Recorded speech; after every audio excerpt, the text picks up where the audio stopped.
Hi, I'm Martin Gero. I'm the director, writer, and executive producer of Young People Fucking.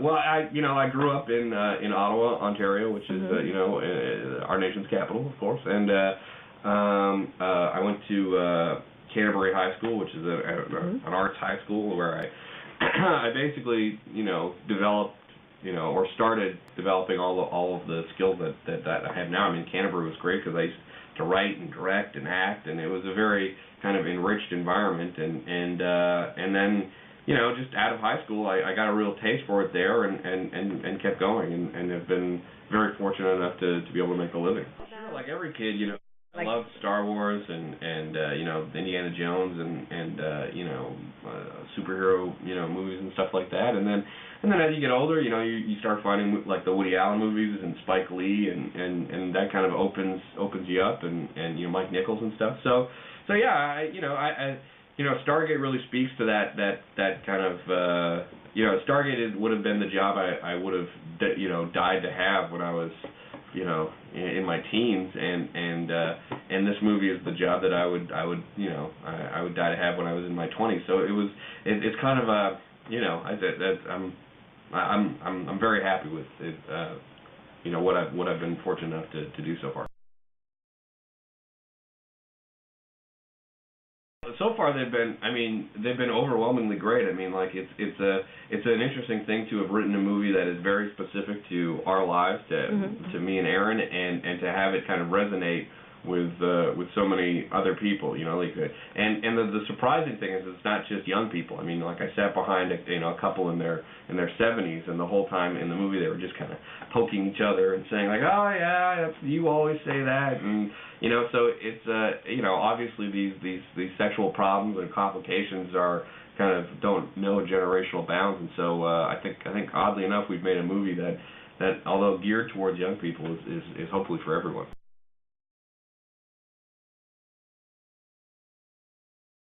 Well, that was the main reason I wanted to do it, because my other job is I write for a show called Stargate Atlantis, which is kind of a really great kind of swashbuckling space adventure series. And so when I got that job, I told Aaron, I was like, the only downside, or the only possible downside of that job is that when you write one thing for 1,000 pages a year of Stargate.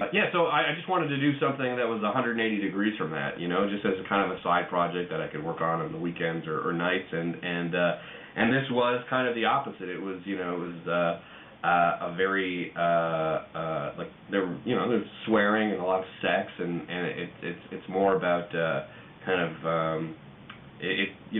what we try to do on Stargate is kind of, pepper in character moments, throughout a bigger story, whereas this really just focused on the character moments. Yeah, but I mean, I really love what I do, and so, it was that the year that we shot it and did all the post-production, I was kind of flying back and forth between Toronto and Vancouver all year, and it's physically exhausting, but it's kind of mentally exhilarating, because I mean, again, they're very, very different projects, and to be able to have the opportunity to work on both at the same time was really it felt full and enriching year. I don't think they're not as different as you would think. Like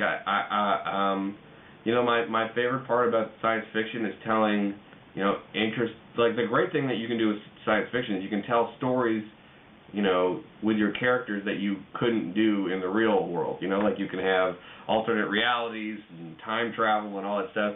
But at the end of the day, it's still just a mechanism for telling really interesting stories with your character. Whereas, this one, it just takes place in the real world, and, it's not in a spaceship. But I mean, like, you could do Young People Fucking, the sci-fi version would just be 10,000 years in the future, and I hate to, think about it, but the problems would probably be the same, So